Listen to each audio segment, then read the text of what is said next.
తెలుగు రాష్ట్రాల్లో 450కి పైగా రోబోటిక్ సర్జరీలు సక్సెస్ఫుల్ గా చేసిన ఘనత మణిపాల్ హాస్పిటల్దే.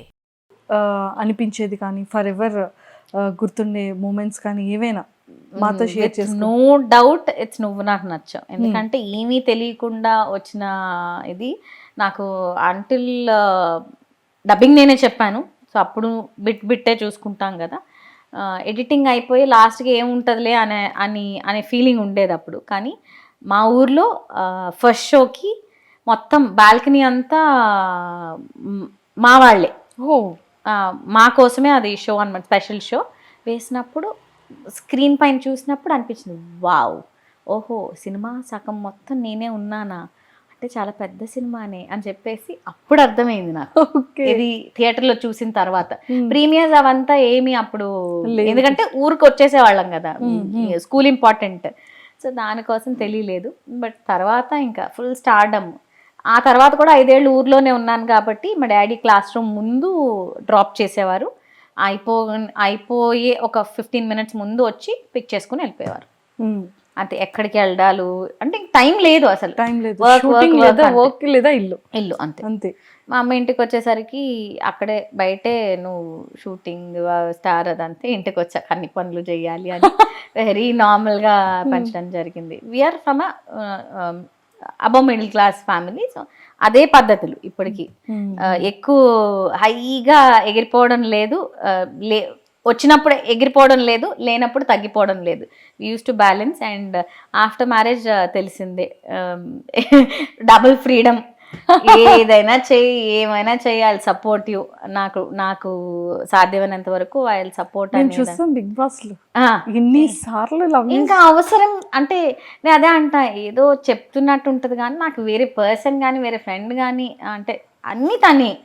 ఇంకా ఏం టాపిక్ ఉంటుంది, దేని గురించి చెప్పను నేను. అండ్ ఆల్మోస్ట్ కరోనా వచ్చి 3 ఏళ్ళు ఇంకా వర్క్ ఫ్రమ్ హోమే. తను ప్రతిదీ ఇట్స్ రిలేటెడ్. కోర్స్ హస్బెండ్ అన్నాక రిలేట్ అవుతుంది కానీ చాలా ఎక్కువ attachment. He's more then husband అలా చెప్పచ్చు. Is everything to me. Yes, అది మాకు యాక్చువల్గా బిగ్ బాస్ హౌస్లో ఉండేటప్పుడే తెలిసిపోయింది మాకు మీ మాటల త్రూ. అండ్ అంటే మీది రిలేషన్ ఎలా అంటే లైక్ మ్యారేజ్ అనుకునేటప్పటి నుంచి ఇప్పటి వరకు అంటే సార్లో మీకు నచ్చినటువంటి క్వాలిటీస్ కానీ బెస్ట్ మూమెంట్ కానీ ఎమోషన్ మూమెంట్స్ కానీ అలాంటివి నాతో షేర్ చేసుకోండి. బెస్ట్ అంటే ఈ ప్రతి అమ్మాయికి పెళ్ళి అనేది చాలా turning point. That is where it will be decided. అంటే కెరియర్లో పైకి రావాలన్నా, లేదంటే పీస్ఫుల్గా ఉండాలన్నా, సంతోషంగా ఉండాలన్నా. ఫర్ మీ ఐఎమ్ బ్లెస్డ్ అని చెప్పాలి. ఎందుకంటే అర్థం చేసుకోవడం ఒకటైతే, నువ్వు ఏం చేసినా దానికి నేను నా సాధ్యమైనంత వరకు సపోర్ట్ చేయడం అనేది ఈ ఫీల్డ్లో చాలా ఇంపార్టెంట్. నాకన్నా ముందు తను ఆలోచించడం జరుగుతుంది. నా బ్రెయిన్ చాలా తక్కువ పని చేస్తే చాలు అనమాట.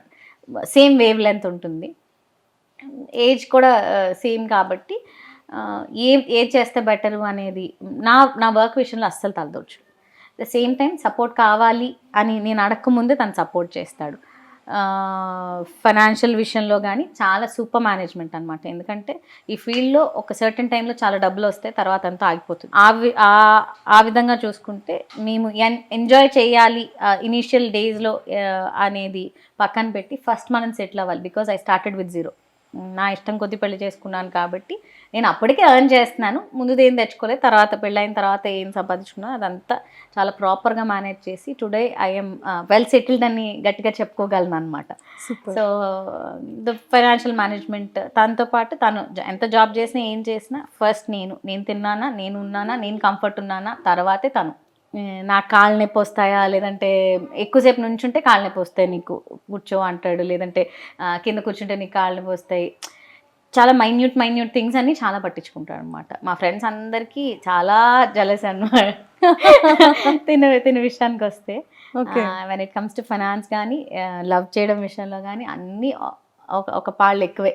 అవునా? అందుకనే మీ లవ్ స్టోరీ అనేది ఏం లేదు. నేను ఊర్లోనే ఉండేదాన్ని కాబట్టి వీ నో ఈచ్ అదర్ చిన్నప్పటి నుంచి తెలుసు. ప్రపోజల్స్ అలాంటివి ఏం లేవండి. నార్మల్ వెరీ అదే ఒకటే, నేను ఇది అని చెప్పక్కర్లేదు తనకి, తను ఇదని నాకు చెప్పక్కర్లేదు. మాటలు తక్కువైనా ఎక్స్ప్రెషన్స్ అర్థమవుతాయి కాబట్టి పెళ్ళి అలాగా ఒప్పించుకొని చేసుకున్నాము. తర్వాత ఇంకా మా బాధ మాది, మా కష్టం మాది. ఈరోజు ఇంత హ్యాపీనెస్గా ఉన్నా సరే మా ఇద్దరిదే. సో చిన్నప్పటి నుంచి తెలుసు కాబట్టి మ్యారేజ్ అలా అయిపోయింది.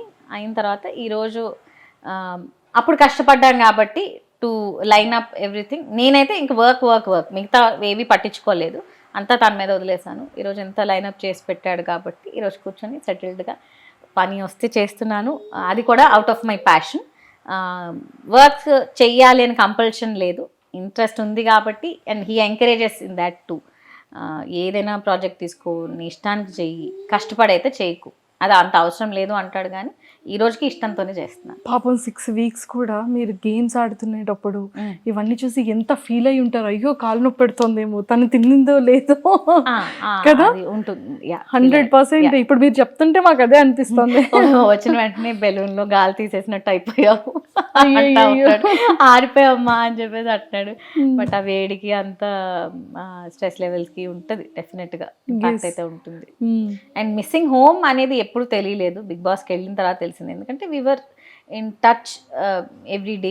కమ్యూనికేషన్ లేకుండా అయితే ఇప్పటి వరకు ఆల్ ద 10 years అయింది పెళ్ళయ్యి, ఎప్పుడు లేం. First time Bigg Boss house లో బాగా మిస్ అయ్యారు మీరు. బాగా, ఆఫ్ కోర్స్. అంటే అప్పుడు కూడా వెళ్ళినప్పటికి తెలియలే. 1 week it took time to settle down. అంటే మిగతా వాళ్ళ గురించి తెలుసుకోవడం, అక్కడ పద్ధతులు కానీ ఎలా ఉండాలి ఏంటి తెలుసుకోవడానికి 1 week పట్టింది. Because it's not easy. ఎక్కడో వాష్రూమ్ ఉంటుంది, ఎక్కడో బట్టలు ఉంటాయి, ఎక్కడో ఇది ఉంటుంది.